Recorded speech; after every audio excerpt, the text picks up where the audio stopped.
pós-doutora em filosofia, presidente e fundadora do Instituto Espírita de Estudos Filosóficos, autora dos livros Ser para Conhecer, Conhecer para Ser, Como Renovar Atitudes, Bergson, o Método Intuitivo, e Bergson, a Consciência Criadora. Eu quero que vocês recebam uma salva de palmas com muito carinho a nossa oradora Astrid Sayek.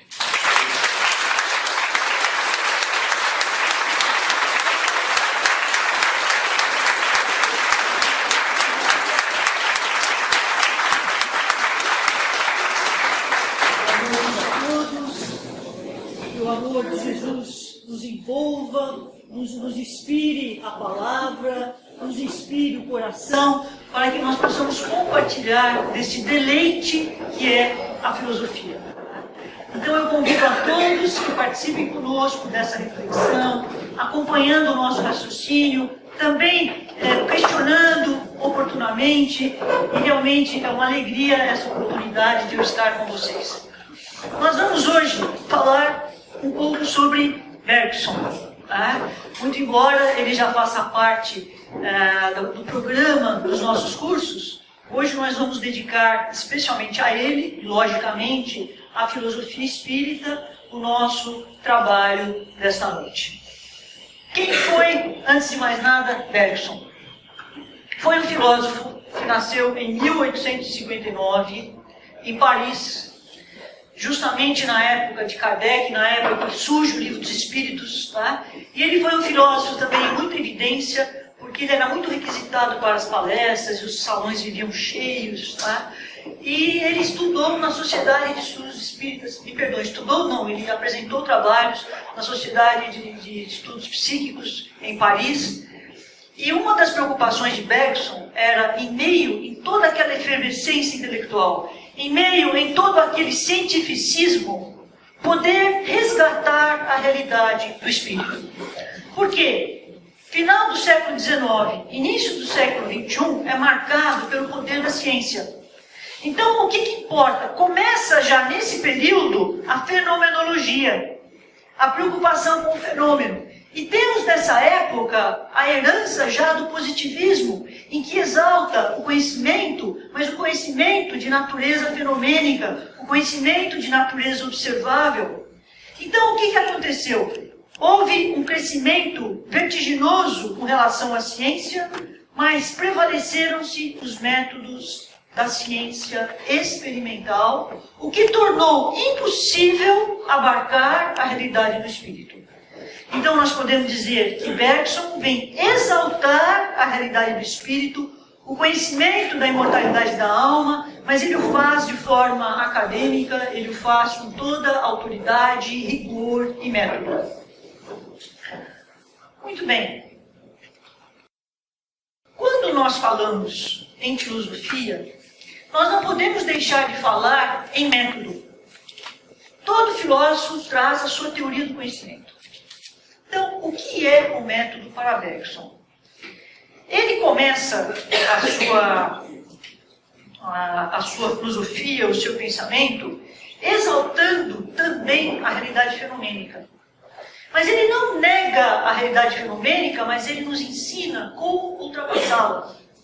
Então, o que se faz importante? Conhecer, primeiramente, a noção do tempo, para que nós possamos entender, resgatar a realidade do espírito, que na época era não só esquecida, como havia muito preconceito. Sabemos que nessa época, o próprio Kardec enfrentou com dificuldade, mas sempre com galhardia, esse cientismo, esse cientificismo que marcava essa época. Aí vem Bergson também e busca, não em nome tão somente da ciência, mas em nome da filosofia, em nome da metafísica, explorar esses campos que são transcendentes e não simplesmente essa consciência finita que explora o mundo material. Efetivamente, importa um método que abarque essa realidade espiritual. Esse método, por excelência, é o método intuitivo, sempre em oposição também com o intelecto. Efetivamente, intelecto e intuição caminham juntos. para abarcar essa realidade do espírito, Bergson nos ensina que nós devemos buscar, exaltar, primeiramente, o processo e não coisas. O espírito é um processo, é um vir a ser, é mudança contínua. Ele é um fluxo interior, imanente à natureza. Efetivamente, cumpre estabelecer logo de imediato uma distinção entre o tempo científico e o tempo filosófico. Ou melhor, o tempo científico e o tempo metafísico. O tempo científico prega que todos os momentos são iguais. Podemos quantificar o tempo. O tempo se dá na homogeneidade. Ou seja, se eu observo um móvel, esse móvel pode se mobilizar por horas, mas eu vou simplesmente considerar todos os minutos, segundos dessa hora como sendo momentos iguais. É essa concepção homogênea do tempo que a ciência exalta. Agora, se nós queremos falar da realidade metafísica do espírito, esse tempo não se presta. Por quê? Porque ele traz a uniformidade. Ele traz a repetição. Então, o tempo autêntico é esse tempo que muda continuamente. Nós, enquanto espíritos, se considerarmos o nosso ser, em seu vir a ser, em seu contínuo vir a ser, nós vamos perceber que ele é uma mudança qualitativa continuamente. Se eu tentar descrever o processo do espírito em uma hora, eu vou perceber que em determinado momento eu estava feliz, em outra hora eu estava mais feliz, na outra hora eu estava preocupada, na outra hora eu estava triste, estava ansiosa. Enfim, existem alternâncias, existem mudanças. E o nosso espírito, ele é cambiante. Se ele é cambiante, eu não posso considerar esse tempo todo igual, mas eu tenho que considerar a duração. O que é a duração? Aquele tempo que permanece. Porque tudo que o espírito vive, nele permanece, manifesta-se e permanece para sempre.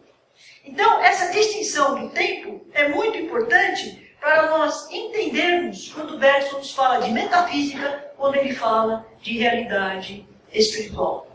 Efetivamente, eu questiono junto a vocês, nós podemos afirmar que o espírito possa ser conhecido pela ciência experimental? Sim? Não? Por quê? Por que não? Então, a primeira coisa que Bergson faz é justamente estabelecer essa diferença do tempo científico e do tempo metafísico. Ora, o tempo científico não se presta para conhecer as coisas espirituais.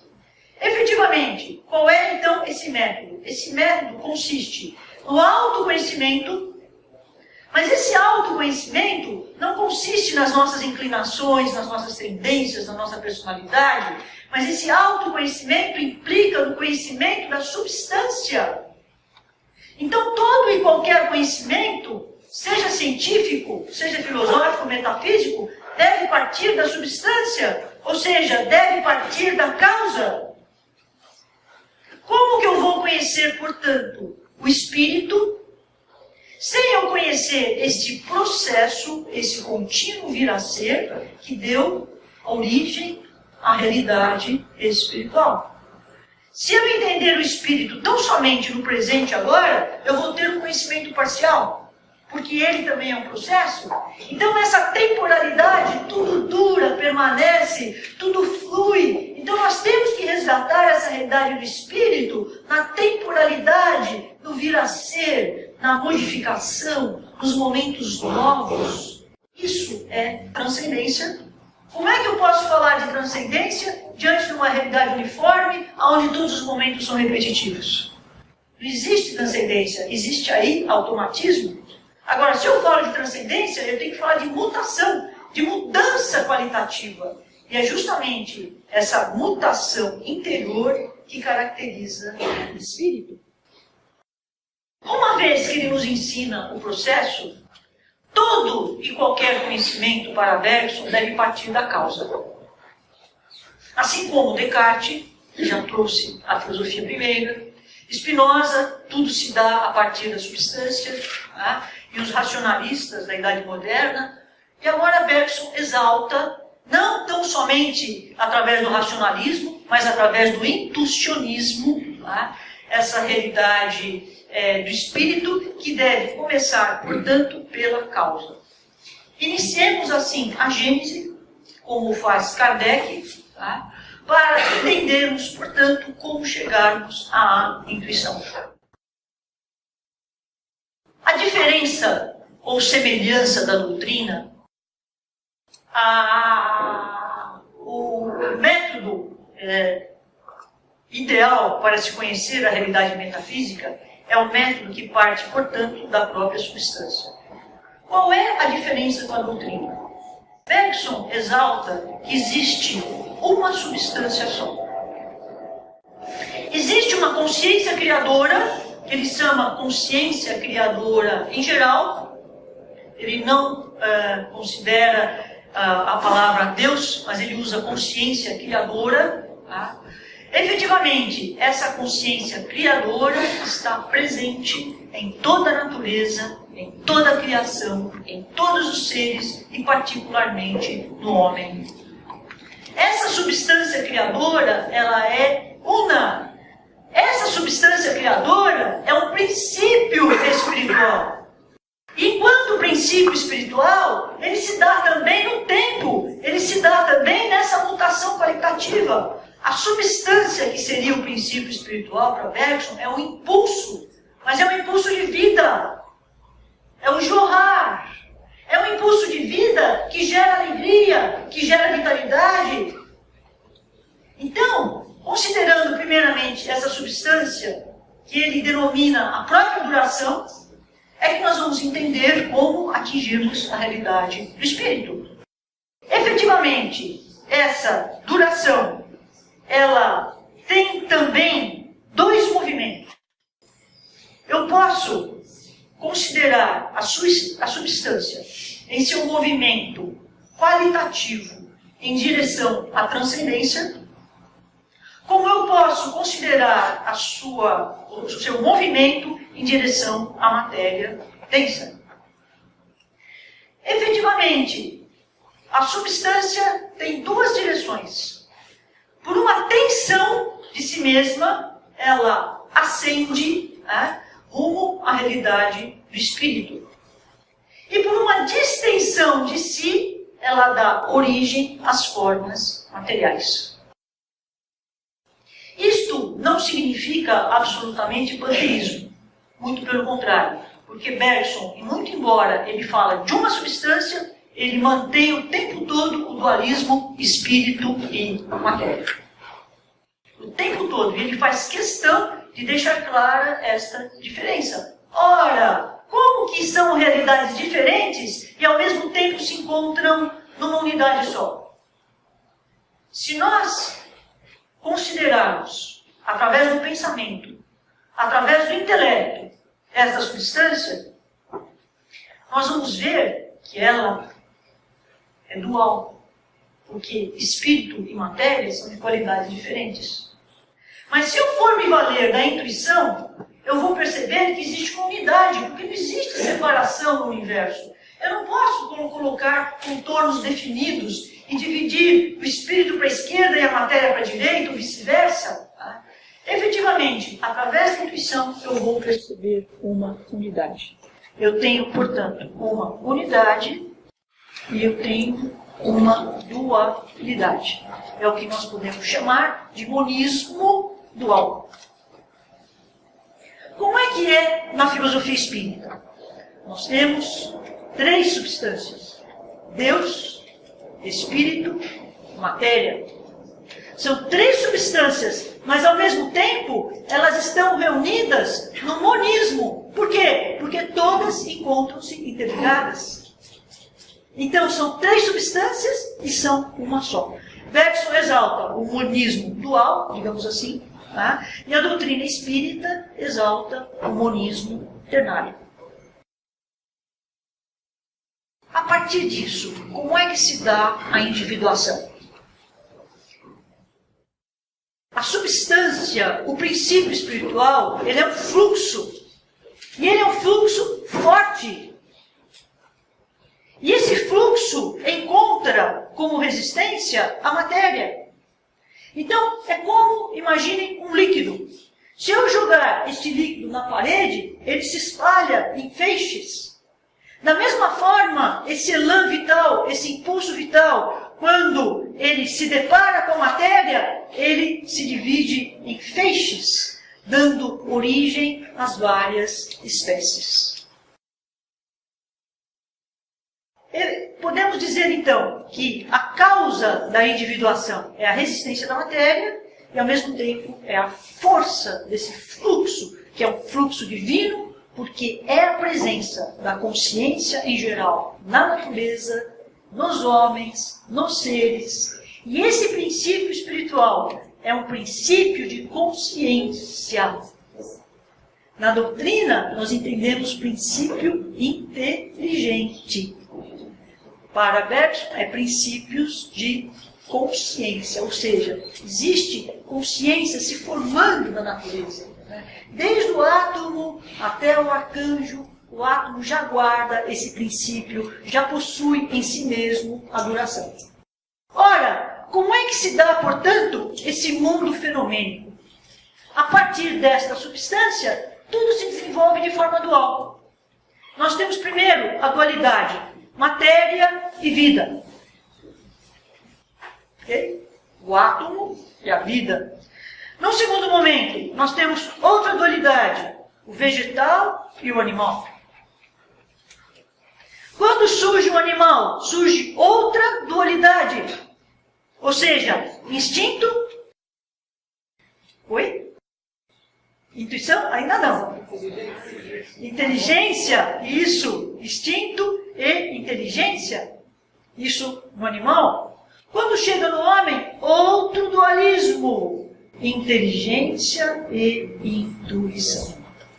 Então, o homem vive essas duas realidades. Nós não teremos tempo de abordar toda essa progressão fenomênica dos reinos da natureza, embora Bergson faça, vocês encontram isso no texto da Consciência Criadora, que existe toda essa descrição dos vários reinos da natureza, muita coisa, digamos assim, se assemelha, se identifica com a doutrina, mas são conceitos específicos.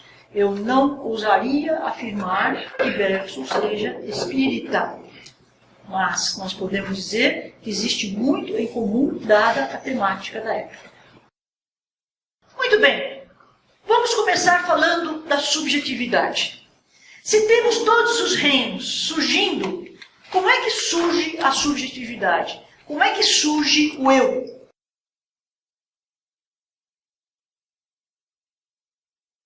Todo ser humano guarda em si mesmo essa substância imanente.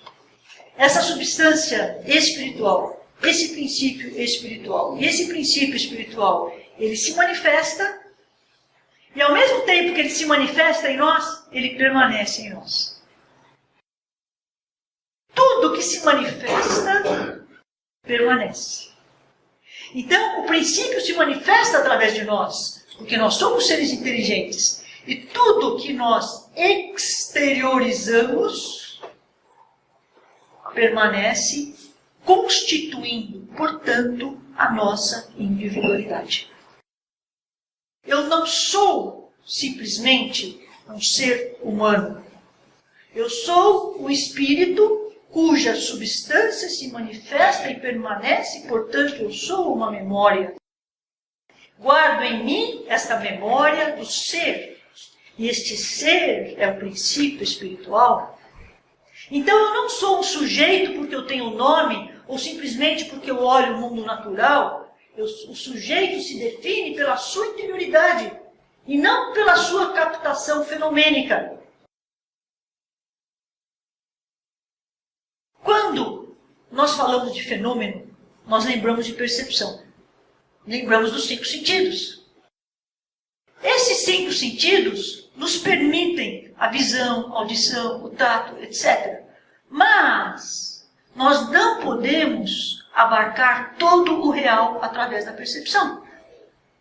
Imagine que eu quisesse conhecer o universo através dos meus sentidos. Teria condição?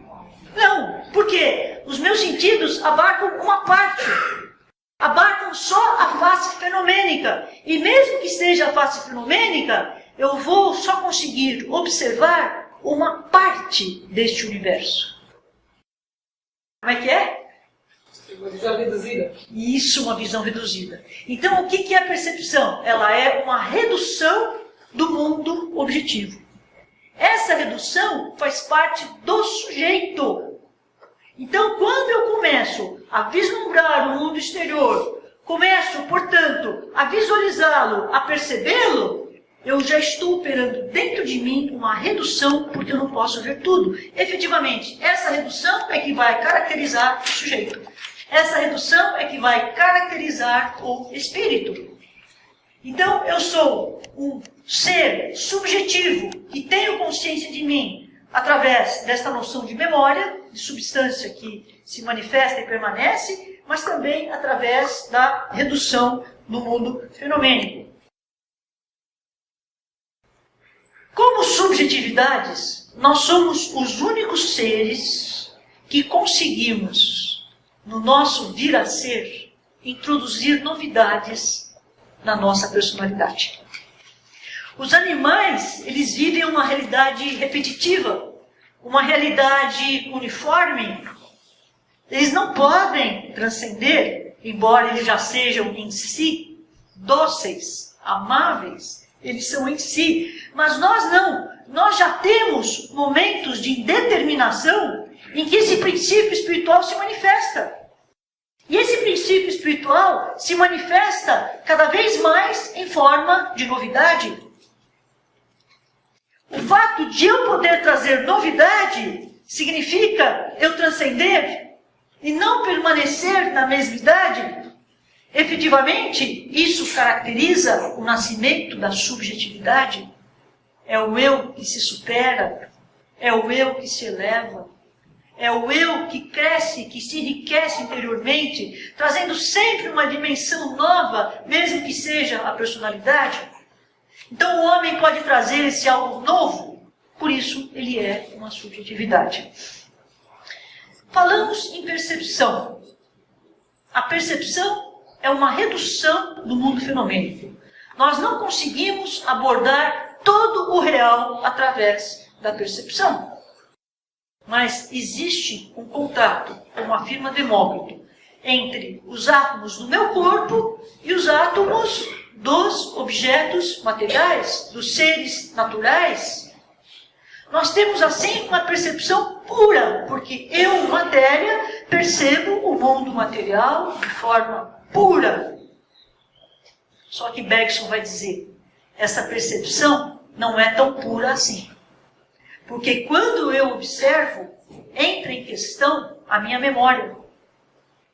Quando eu observo determinada realidade, entra em questão as lembranças que eu tenho do meu passado.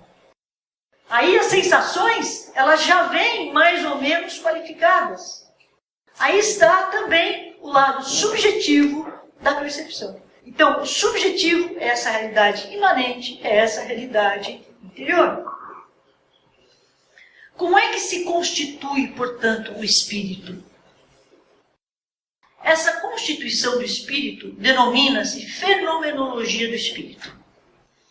Hegel escreveu uma obra fantástica, justamente essa é uma das obras dele, a fenomenologia do espírito, onde ele descreve de forma histórica, racional, o processo de constituição da consciência, a consciência como entendimento, a consciência como razão, a consciência como percepção. Ele narra cada uma dessas faculdades.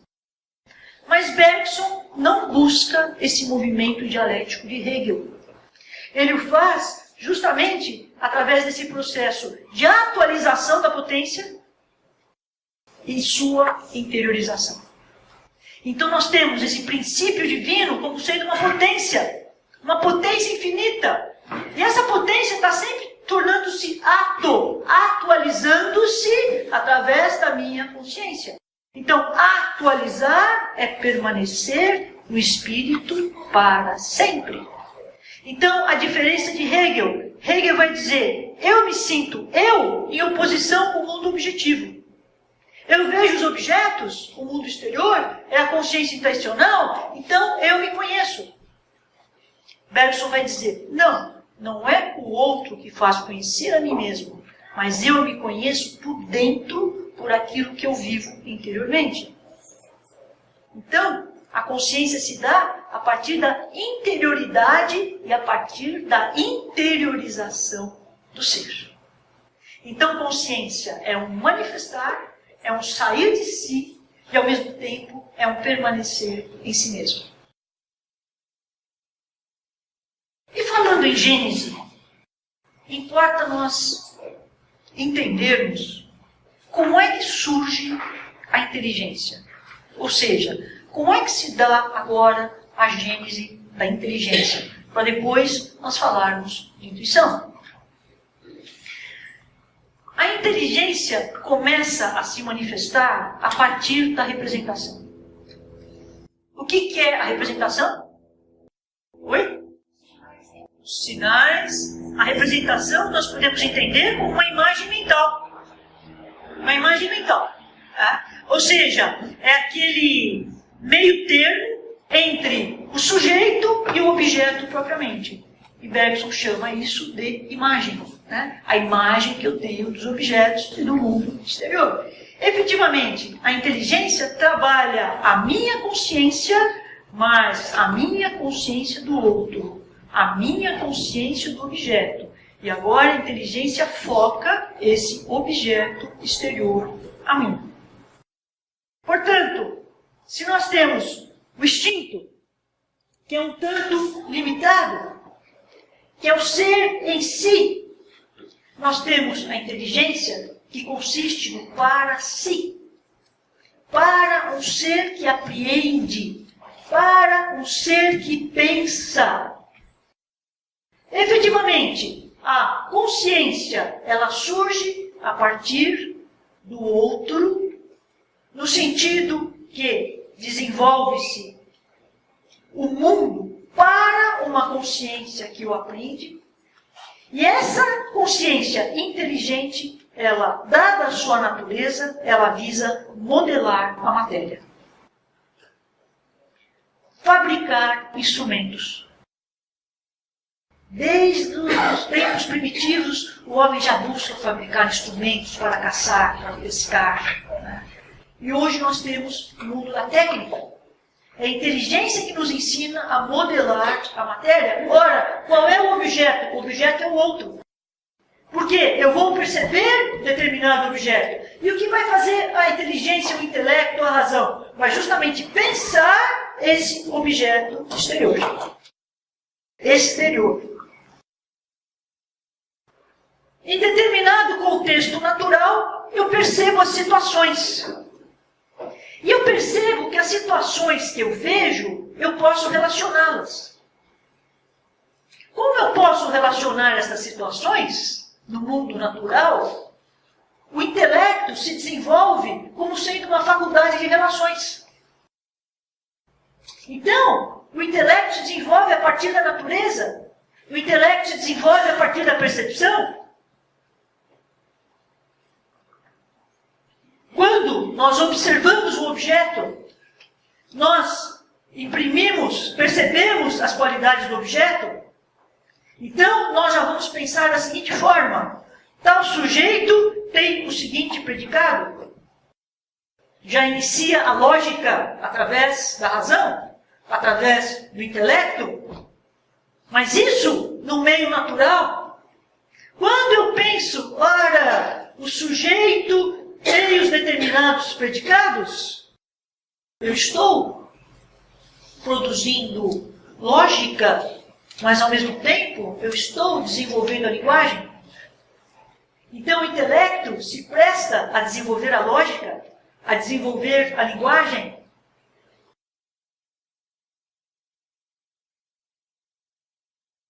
Como Bergson entende, portanto, o intelecto? Ele afirma que o intelecto é o conhecimento de uma forma. Essa forma vem do mundo material. O mundo material tem seus contornos, o mundo material se dá na extensão. Como ele começa, o intelecto, por abranger o objeto exterior, finito, chega uma hora que o intelecto abstrai e começa a conceber formas pensantes. Daí temos o papel da eidos, né, de Platão. Eidos significa ideia. E Bergson vai dizer, as ideias oriundas do mundo objetivo são formas. Por isso que o intelecto é o homem, digamos assim, lógico, né? O homem que desenvolve o intelecto, ele pode ser considerado um homo faber, porque ele trabalha com formas, ele modela formas, e esse é o papel da técnica hoje. O que nós queremos dizer com isso?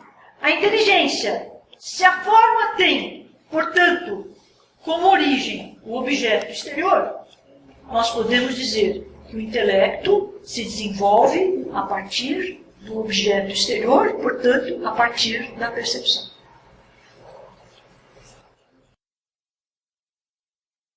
E a intuição se dá a partir da percepção? Antes de entrarmos na intuição, vamos falar um pouco dos processos racionais. Bergson nos diz o seguinte: a inteligência, no que ela possui de inato, e o conhecimento de uma forma, e o instinto implica de uma matéria. A inteligência, no que ela possui de inato, é o conhecimento de uma forma. Pensamento é forma. Conceito é forma. Agora, o instinto é uma vivência que os animais têm entre si e que um sente o outro de forma imediata. Já o intelecto não é imediato, ele é imediato a partir do objeto observado. Mas acontece que o intelecto pode ir mais além. Ele pode pensar algo que não foi percebido. Eu posso ter em mente objetos que eu não vi. Eu posso ter em mente ideias que não chegaram através da percepção. Efetivamente, o intelecto tem essa capacidade de abstrair. O intelecto nos põe, portanto, na vida exterior. O intelecto nos põe, portanto, na vida prática, voltada para o mundo finito. E por que ele concebe essa realidade finita? Porque ele parte da percepção. E quando eu vejo pela percepção, o que eu percebo? Formas distintas, eu percebo espaço entre esses objetos. E eu transponho esse espaço para a realidade metafísica. Aí é que está o erro, porque na verdade a metafísica não ocupa espaço. O professor São Marcos insiste bastante nisso, né? Já conhecemos o processo metafísico que se dá fora do tempo, fora do espaço, fora da causalidade.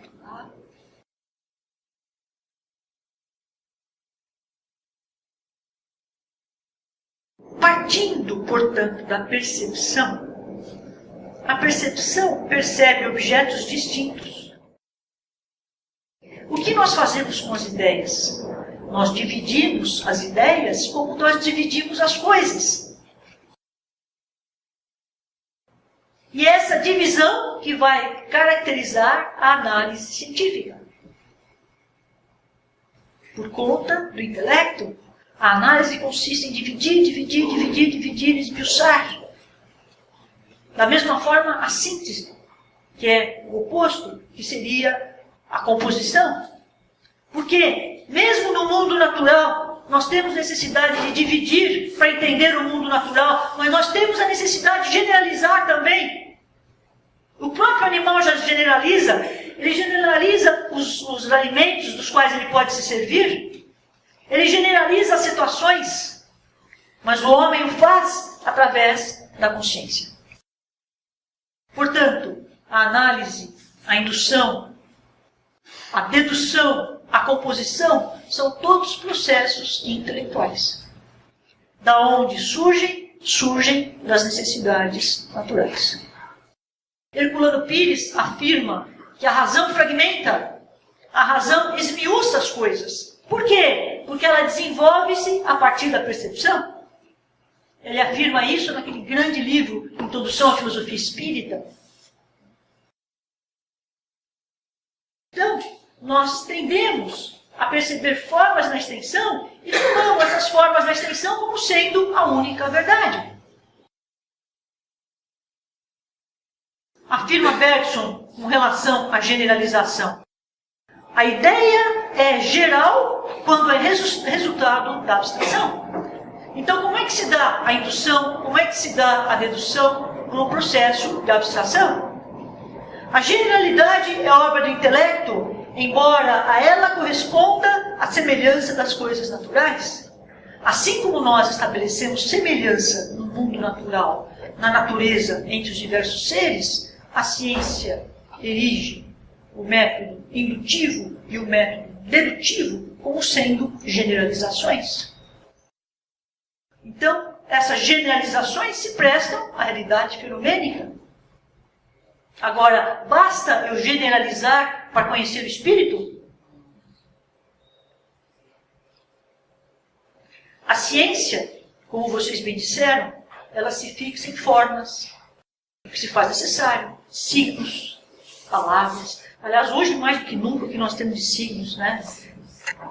É mais signos do que palavras. Nós, inclusive, limitamos um pouco o nosso pensamento, de tanto que nós seguimos signos, desenhos, figuras, imagens, não é? Sobretudo nessa linguagem de computação. Ora, tudo isso caracteriza, de certa forma, uma consciência finita.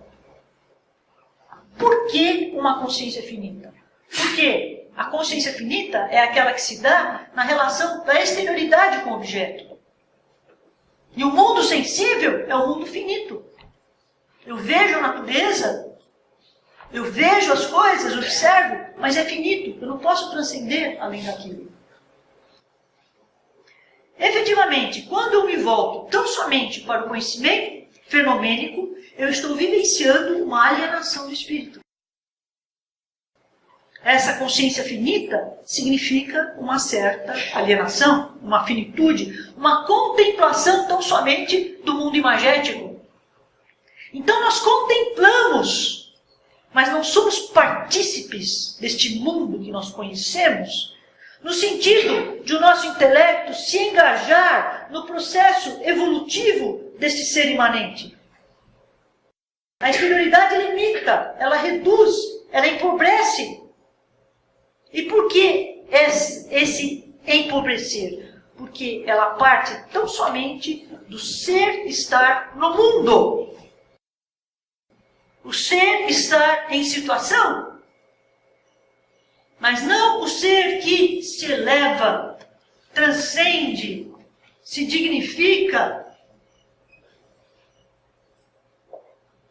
Essa consciência finita, ela vai ser trabalhada pelo eu, mas pelo eu empírico, pelo eu psicofísico, e não pelo eu puro, não pelo eu essencial.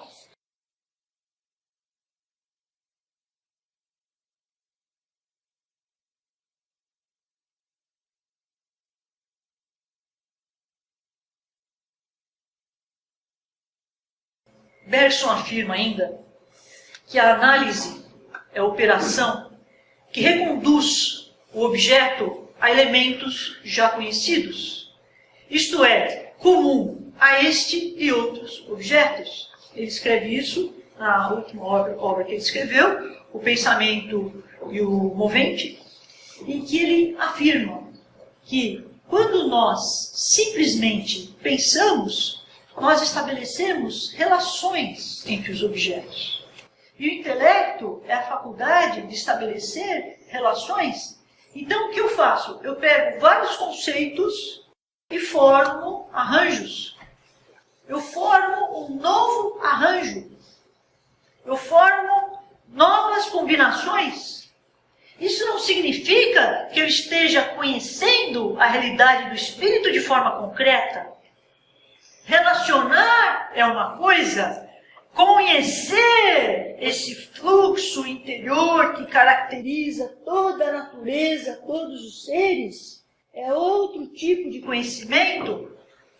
Portanto, a lógica é a autoridade, a lógica é a minha segurança. Mas tão somente de lógica não vive o homem. Importa o significado essencial. Não estamos absolutamente negando a lógica. Aliás, nós não. Nós, Bergson, ele não está negando a lógica. Ele está nos ensinando a ultrapassá-la. Então, o que acontece com a ciência, principalmente na época de Kardec e de Bergson?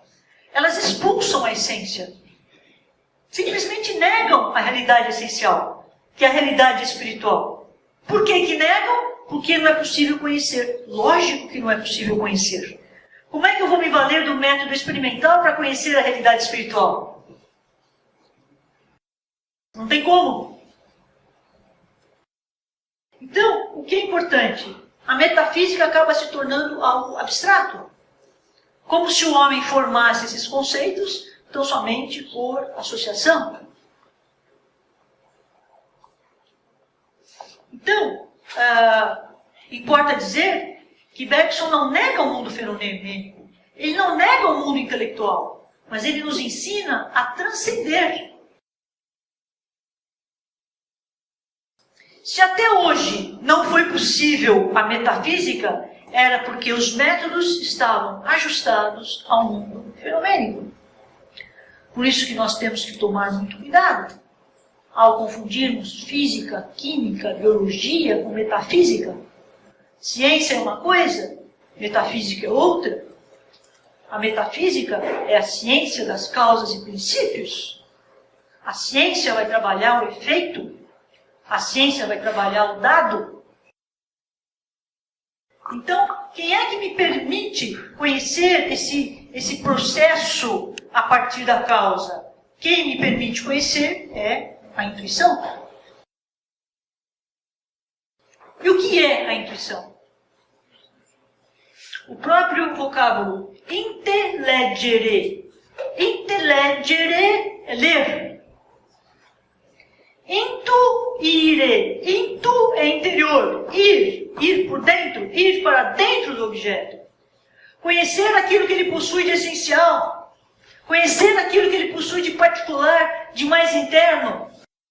Então, a intuição transcende, na verdade, o intelecto, embora eles caminhem juntos. Aí Bergson afirma, através da intuição, eu posso chegar ao conhecimento absoluto. O que vocês acham disso? E agora? Eu posso chegar ao absoluto? Sim ou não, filósofos? Não? Não posso chegar ao absoluto? Como é que é? Já sei, vocês vão dizer assim, depende. Uma boa saída. Posso ou não posso? É ousado demais o Bergson. É ousado demais? Não é ousado demais, aí tá.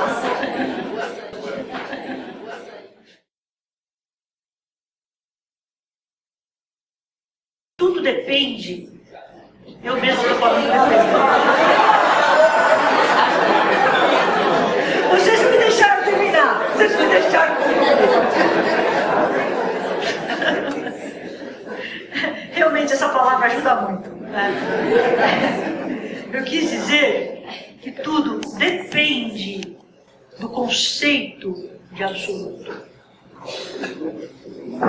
Verdade?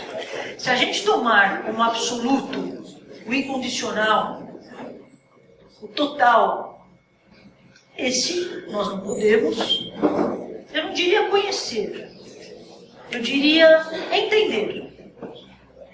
Conhecer é uma coisa, entender é outra. Por isso que me é difícil entender, compreender o absoluto, mas eu posso de alguma forma conhecer. O que é esse absoluto para Bergson? Esse absoluto é o essencial. Esse absoluto é a substância.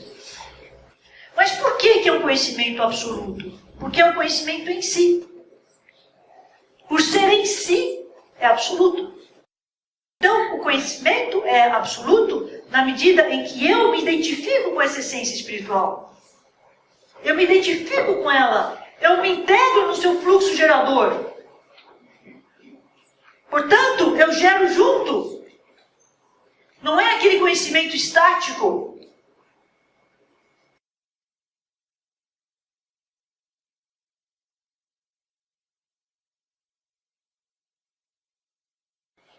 Se eu conhecer relativamente, eu vou ter pontos de vista sobre algo. Ter ponto de vista é diferente de eu conhecer a sua natureza. Eu posso abarcar o homem do ponto de vista antropológico, do ponto de vista psicológico, do ponto de vista filosófico, do ponto de vista biológico. São todos pontos de vista. Mas, quando se trata de conhecer a realidade do espírito, não existe ponto de vista. Porque é um contato da minha interioridade com a própria substância. A minha interioridade com a própria substância é o conhecimento em si. Então, o que é importante? Conhecer a substância nela mesma. Poderíamos dizer que talvez esse fosse um absoluto de segunda ordem. Tá? Não um absoluto de primeira ordem, que seria o incondicional, mas um absoluto de segunda ordem, porque é o em si. Então, o conhecimento que vale por si, o conhecimento que vale por si, que é importante, e não o conhecimento de conexão.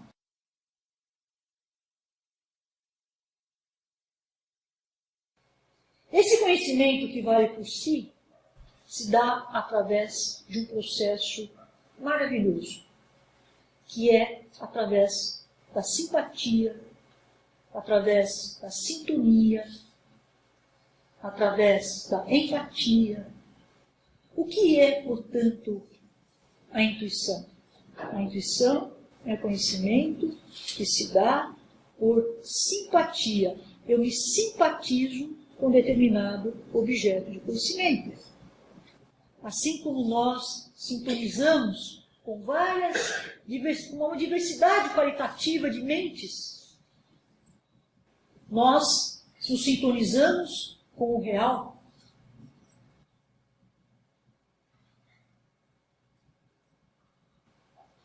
Aí Bergson vai dizer, ora, a intuição tem como início o instinto.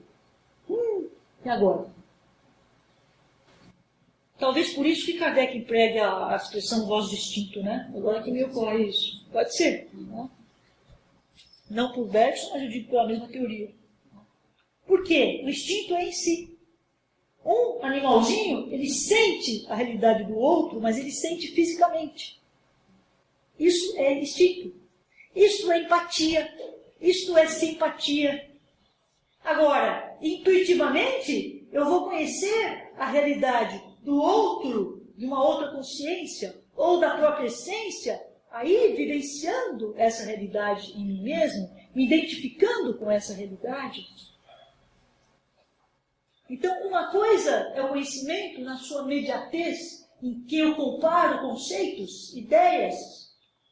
Outra coisa é eu conhecer o objeto por dentro, conhecer a natureza. Conhecer a natureza é diferente de eu ter simplesmente uma ideia a respeito de algo.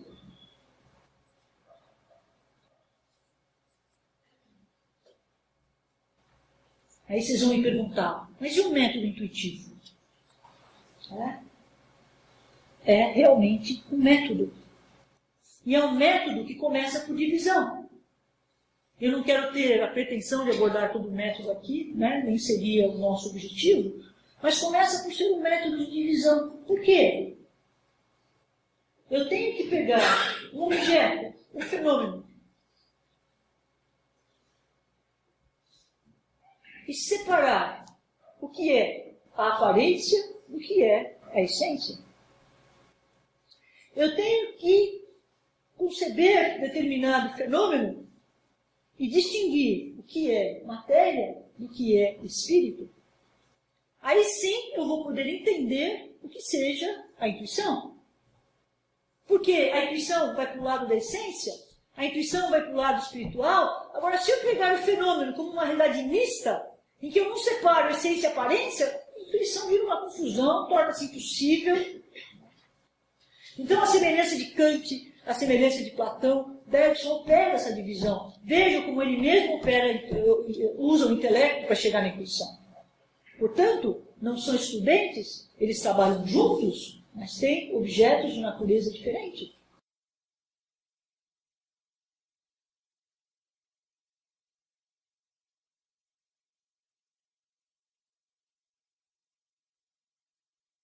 Na base, porém, desta intuição está uma emoção. Se nós nos valemos tão somente do intelecto, o intelecto é mais frio. O sujeito não se acha comprometido pessoalmente ao estabelecer relações através dos conceitos, através do intelecto tão somente.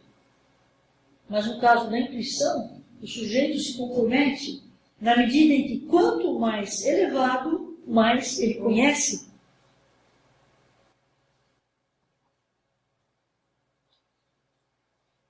Quanto mais ele busca dentro de si, mais ele tira de si. Esse tirar de si é gerado por uma comoção. Porque o fluxo interior é vida, é alegria. Então, quando eu me identifico com esse processo gerador da natureza, eu gero dentro de mim mesma. Na base da intuição está, portanto, uma alegria indefinível. Na base da intuição está o amor. Então, quanto mais elevados, mais nós conseguimos ver, perceber.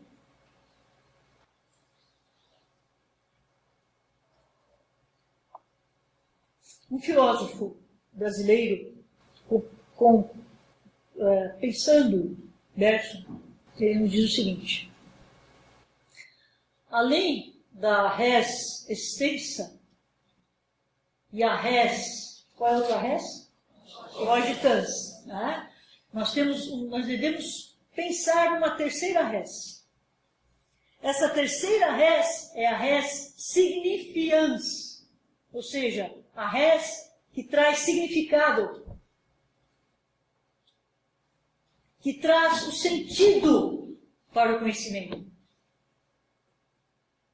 E esse sentido, essa emoção que o conhecimento causa, essa alegria interior, esse é o significado de um conhecimento, porque não é um conhecimento do intelecto que concebe conceitos, raciocina, não. É um conhecimento que é sentido, que é vivido por simpatia, por empatia com realidades elevadas.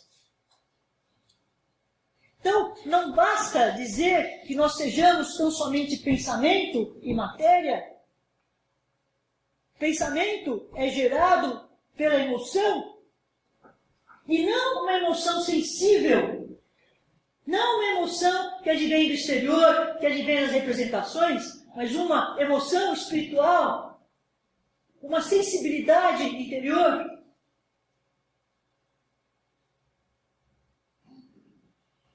Daí a palavra entusiasmo. Entusiasmos, que vem do grego, quarto ano já sabe bem essa realidade, que significa habitação interior divina. Então, é um entusiasmo que é gerado por dentro.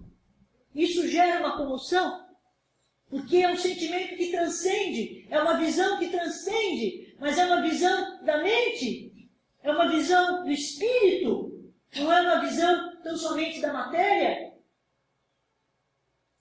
Não é essa visão finita, mas é a visão da infinitude.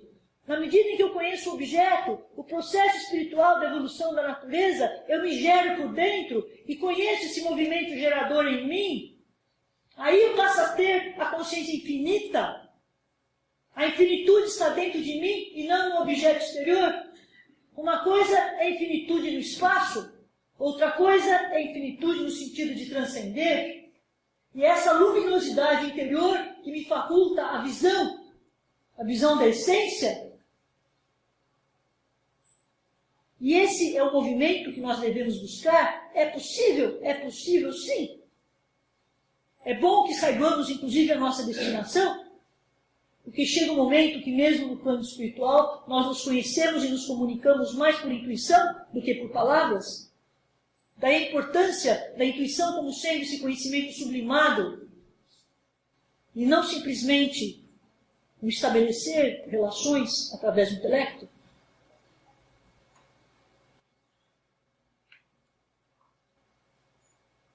Como é que nós entendemos esse processo gerador dentro de nós?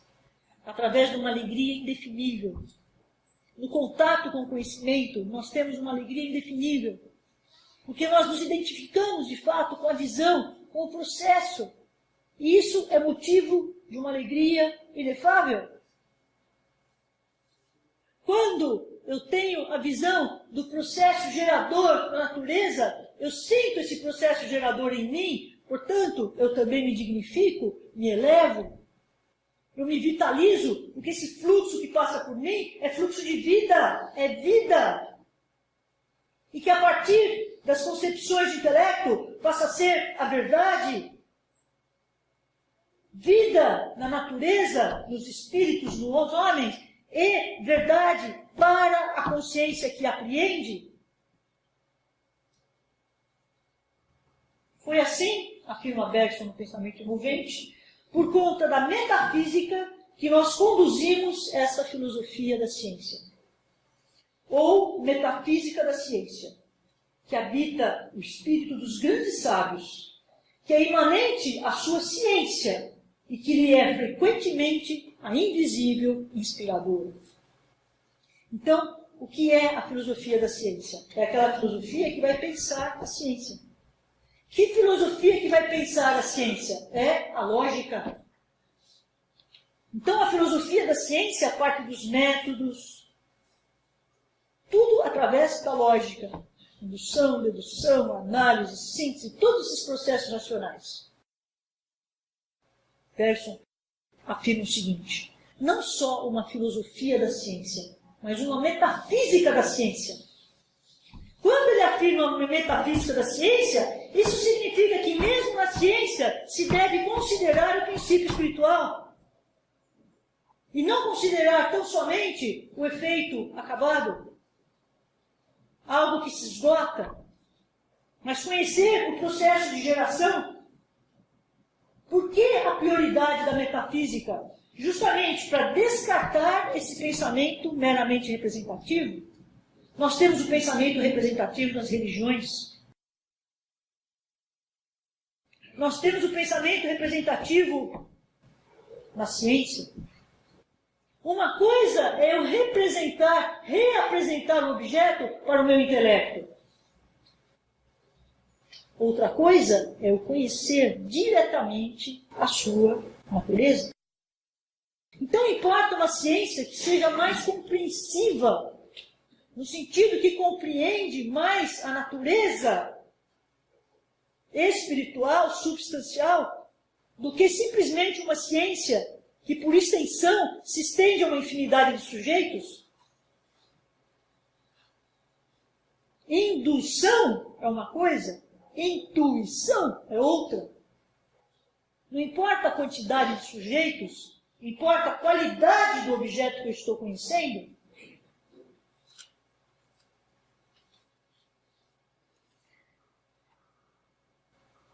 Chevalier, que é um grande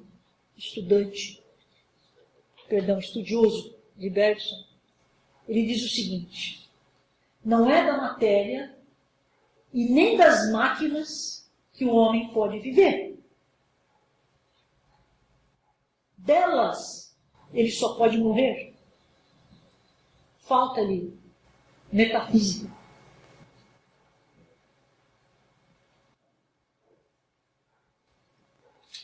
Como afirma o Livro dos Espíritos, eu posso ser muito inteligente, mas a inteligência não pode simplesmente ser dedicada ao bem, como pode se dedicar ao mal também.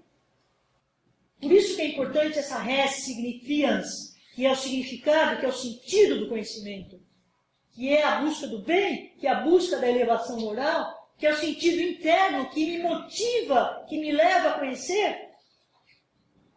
Enquanto a ciência não empregar a metafísica, ela vai permanecer limitada. Leon Denis afirma, enquanto a ciência também não se valer da intuição, ela permanece completa. Hoje, não se emprega muito a metafísica.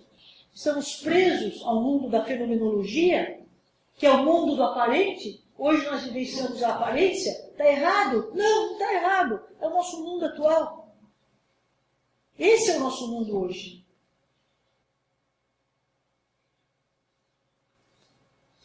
Mas importa resgatarmos o sentido espiritual mesmo na ciência. Pode ser que isso não seja possível hoje, amanhã, mas um dia vai ser possível. Eu guardo essa certeza absoluta. Eu vou poder abordar, portanto, a física, a química, a biologia, a matemática, a partir do conhecimento da substância espiritual. A física, por exemplo, ela vai estudar essa substância espiritual, que é única para Bergson, através das graduações da matéria. A matéria já próxima da realidade densa, mas ela vai estudar o princípio espiritual.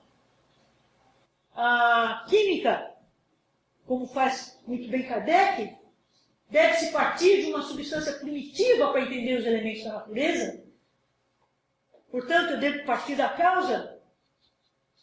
A biologia, não adianta eu pegar os seres vivos, tão somente como efeito acabado, observar em laboratório, se eu não capto, não apreendo esse elan vital, esse fluxo vital, esse fluxo de vida que é gerador das espécies, será um conhecimento limitado?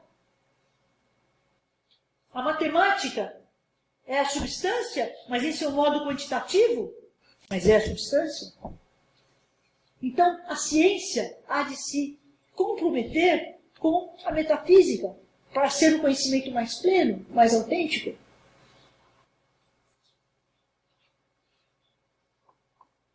O que afirma um outro pensador de Bergson, Grandjean, ele diz o seguinte: o filósofo não chega à unidade. Como não chega à unidade? Nós estamos tanto falando de unidade, não é? Buscando a substância primitiva, buscando essa unidade substancial. Grandjean diz, não, nós não chegamos à unidade. O filósofo parte da unidade. Ele não chega, ele parte. Então nós devemos partir do uno, da substância em sua unidade, para entender esse vir a ser da matéria. Ele segue assim a marcha da natureza criadora. Ele pode então compreendê-la. E não é isso que a doutrina faz, gente. Essa maravilhosa reflexão que encontramos na Gênese, que parte da causa, já o primeiro capítulo, iniciando com Deus, para depois perceber todo esse movimento evolutivo, igualmente no Livro dos Espíritos. Então é o conhecimento que funda-se na verdade, mas na verdade do Espírito, e não simplesmente do efeito do acabado, mas busquemos na causa. Esse processo da causa ao efeito, isso é que é importante. Então, o filósofo não obedece, o filósofo não comanda, mas o filósofo simpatiza-se. Ele entra em sintonia com alguma realidade. transcendente. E nisso ele se nutre e não simplesmente pensa. Porque o pensar em elevação é o significado maior. Esse pensar em elevação é um conhecimento autêntico, porque traz o novo.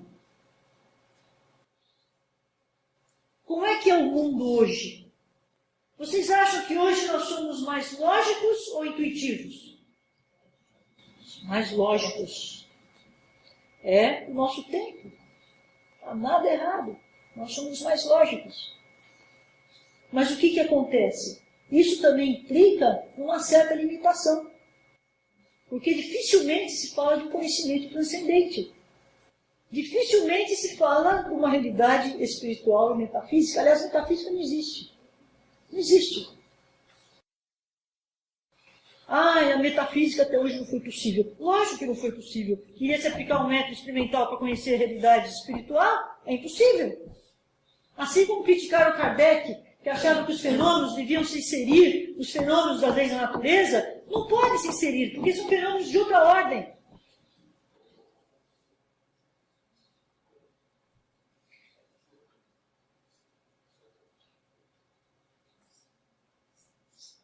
Quando nós vivemos o homem puramente lógico, nós estamos vivenciando uma humanidade que é autômata. Porque considera-se todos os momentos iguais na evolução do espírito. E esses momentos não são iguais.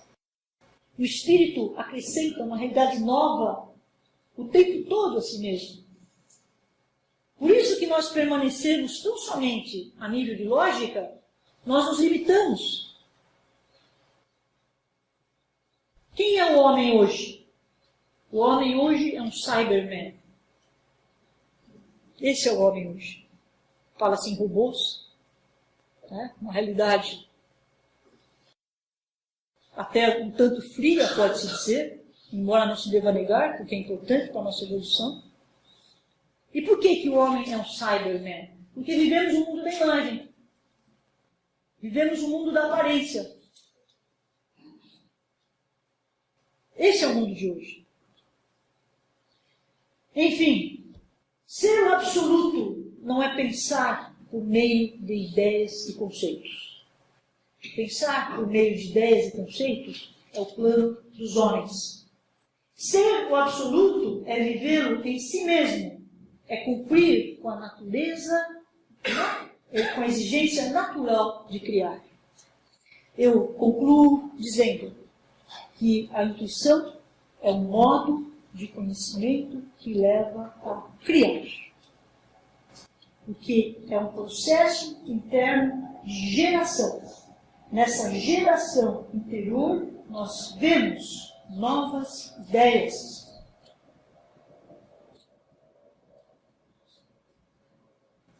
Por isso que a intuição é uma forma de satisfazer essa sede de infinito que o homem tem.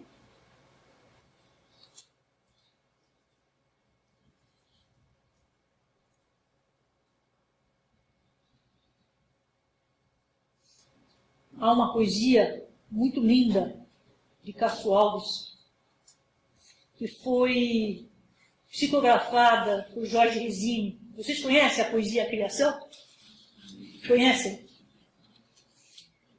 E disse Deus no infinito que se faça o firmamento. E o Pai condensou aos poucos o seu próprio pensamento. E a Santa Sinfonia deu início, a Santa Sabedoria deu início à Sinfonia. O universo é pensamento. Condensado é vibração. Mas o espírito, já puro, foge à humana concepção. Vê o átomo e a energia, de Deus a sabedoria, o amor que ele irradia e do Pai tem a visão. Logicamente, eu pulei aqui várias estrofes, porque a poesia é um tanto longa. Mas por que eu trouxe para vocês? Porque nós temos a criação e temos justamente esse momento em que Deus cria, que Ele gera, em que o seu pensamento se condensa E no final da poesia, depois que surgem os seres, os animais, os vegetais, todos os seres da criação, os planetas, surge o homem, surge Kardec, surge Chico Xavier e surgem os espíritos já puros. E esses espíritos já puros têm a visão de Deus. Com isso, eu quero dizer que o telos, o movimento teológico, implica no conhecimento de Deus. Essa é a nossa destinação. Mas conhecer, não ter uma ideia. Conhecer como uma vivência concreta. É possível? Talvez o vivenciemos daqui a um tempo. Mas devemos não só resgatar essa realidade do Espírito, mas termos em mente esse telos. Telos é finalidade.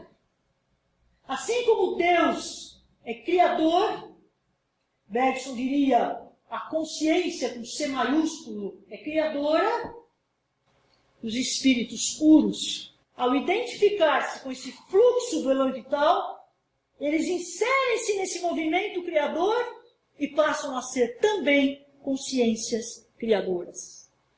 E aí, a alegria máxima dos homens, dos espíritos. Criar, mas criar em Deus. E essa criação é a alegria infinita de sentir em si mesmo a presença de Deus gerando. Por que a presença de Deus? Porque é mais forte do que nós. E essa presença geradora é que leva o espírito a alçar voos rumo à espiritualidade a mais sublimada.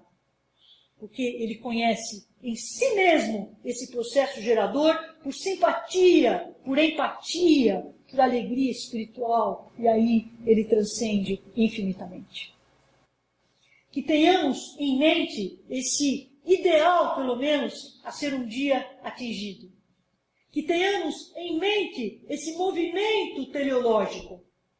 Hoje, talvez não tenhamos consciência disso, mas eu digo, a filosofia de Bergson é uma filosofia para o futuro, onde haveremos de conceber metafisicamente a realidade. E o homem vai se realizar não como homem, mas como espírito. E Jesus abençoe a todos.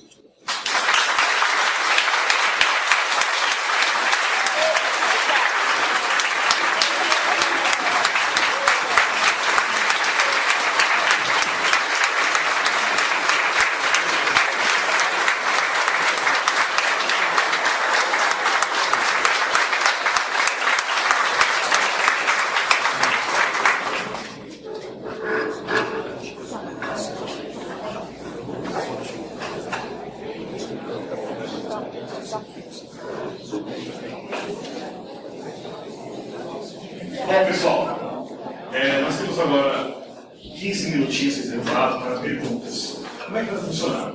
Eu vou pedir que quem queira fazer a pergunta, levante e faça a pergunta, tá? A Sage vai responder aqui, tudo bem?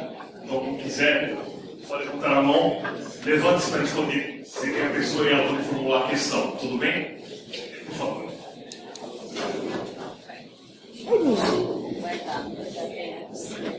Estou te ouvindo. Vamos participar todos, gente. Qual é o nome do filósofo brasileiro que você conhece? Parece-me Vasconcelos. Vasconcelos. Recente da vida? Esse... Não, eu acredito que não seja muito recente. Deve ser de 1940, coisa assim. Tá? Não sei se ele está vivo, não saberia te dizer. Mas eu posso te dizer aonde que eu vi. Eu li esse texto. Foi num boletim de um congresso que teve só sobre Bergson. E ele trouxe essa frase. Muito bem, filósofos, filósofas, filosofantes. Puxa vida. Pois não. Sim. Dualidade. São diversos e depois está confirmado na física pela luz que é particular com energia. Sim. Davi cita a exposição aqui na Bíblia Paulista uma série de coisas que ele nunca tinha visto Tudo isso é intuição? A visão de Da Vinci se foi intuitiva? Olha, é difícil eu afirmar categoricamente que foi, né? Mas tudo indica que tenha sido, porque o que ele trouxe de ciência para a humanidade é fantástico, né? E esses grandes gênios, geralmente eles atuam sob intuição. Então é muito possível que seja por intuição. Nossa, ele é um... Pois não. Realmente, a característica da evolução e todas as ciências, imagina a evolução que é hoje pousar um satélite no planeta. Pois é. Onde é que foi a evolução do ser humano? Com certeza. Foi com a formação da inteligência artificial. Com certeza. Exato. Tem os princípios espirituais, mas também lógica da ciência. Com certeza. A lógica e a intuição, elas não se excluem. Porque, na verdade, eu posso intuir, né? Buscar, a partir dessa fonte interior, as ideias, e depois articulá-las de forma lógica. Então, não se excluem. Tá? Pois não. Você levantou o tema da possibilidade de nós conhecermos o absoluto. Sim. Né? E se comentou que seria uma pretensão muito grande e diversa. Sim. Né? Mas, no tempo da metafísica, Sim. que é diferente do nosso tempo daqui, nós não teremos tempo para conhecer o absoluto através da nossa evolução, através do nosso crescimento. Esse conhecimento nós não vamos absorvendo para ter um pleno conhecimento do Com absoluto. certeza, com certeza. Tá? Mas é como eu disse, não é o absoluto incondicional. É o absoluto no sentido que é o em si. Né? A minha interioridade identificando-se com esse princípio divino. Essa identificação, ela se dá em si mesma. Por isso que é absoluto. É um outro conceito de absoluto. Né? Agora, conhecer Deus absoluto, nós estamos ainda na relatividade. Sim. Mas enquanto conhecimento do real em si, esse é possível. Que, inclusive, os Espíritos nos dizem que não falta um sentido, né? Falta um para sentido. entendermos a Deus. E qual seria esse sentido? Aí eu não sei. Qual seria esse sentido? Intuição. Porque a intuição não é um sentido. A intuição é uma percepção. Mas é uma percepção não pelos sentidos materiais. É de sentido espiritual. Mas é uma percepção. Ah, muito boa o seu questionamento. Nos universitários. Pois não, Eliana.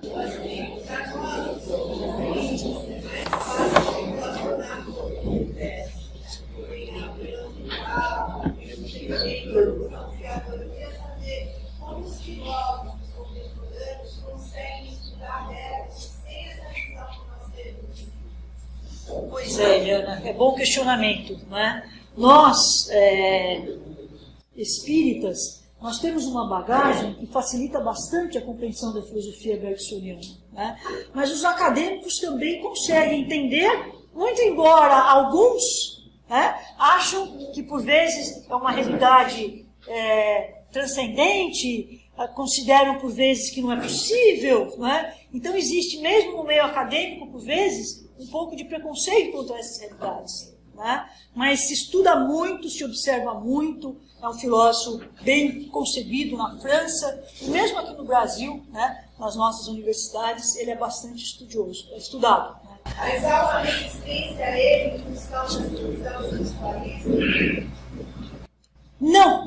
Não existe resistência na medida em que ele traça todo o seu pensamento com toda a autoridade moral e lógica.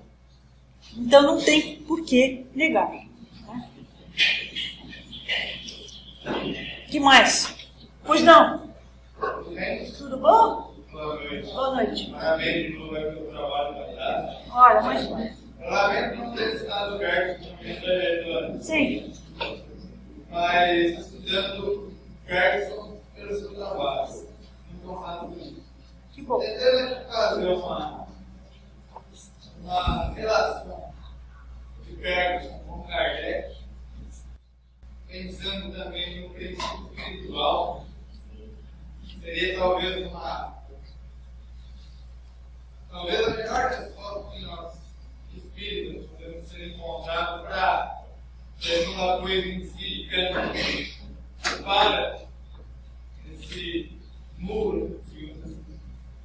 Mas, se pegou bem, a diferença que há Kardec para Bergson é que Kardec vai esperando o processo dedutivo e ele consegue dizer que o princípio espiritual não é.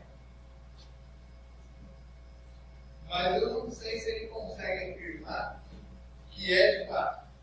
Assim como Bergson. E aí Bergson usa dessa simpatia, dessa intuição. Sim. Leio bem? Entendi. Leio muito bem. Veja, Kardec foi intuitivo. Ele se valeu dessa intuição. Tanto é que ele escreveu a Gênesis. Os espíritos todos da codificação também trouxeram mensagens a partir da intuição, a partir da imanência. Mas na hora de você explicar em ideias, em conceitos, você tem que empregar o modo dedutivo, né? Ou se não, se valer de metáforas, de parábolas para explicar. Então, o fato de eu ter articulado um texto de forma lógica não significa que eu não me valide da intuição. Porque uma coisa é o processo de conhecimento, outra coisa é a articulação do raciocínio através das palavras. Então, na verdade, eles não se excluem. Muito boa pergunta. Paralelo a essa, sempre tem um sonho da ciência encontrar Deus. Né? Pois é. Alguns cientistas, e acho que nós, ao longo, foi acham que no fim disso, Pois é. se nós chegamos hoje, tem um livro que eu li que é Sai. A ciência da selva lá, faz chega um pouco e ele diz daqui para frente só um espírito. A biologia da crença. Esse caminho que vai ao espírito através da ciência. Muito legal, muito legal. Né? O cientista, geralmente, ele é muito cético. Mas o cientista profundo, necessariamente, ele acaba sendo espiritualizado. Mais uma, e aí teremos que encerrar. Por favor, levanta, Miguel, por favor. Como que nós possamos desenvolver a intuição? Olha, educando a nossa percepção. Percepção não só para as coisas materiais, para o mundo sensível, mas educando a nossa percepção do mundo moral. Prestar atenção na nossa interioridade e prestar atenção na nossa percepção em algum contexto dado. Essa é uma forma de nós nos conscientizarmos do que, na verdade, nós já vivemos um pouco. Agora, Bergson descreve todo um método que merece aí um novo capítulo. Tá bom? Pois é.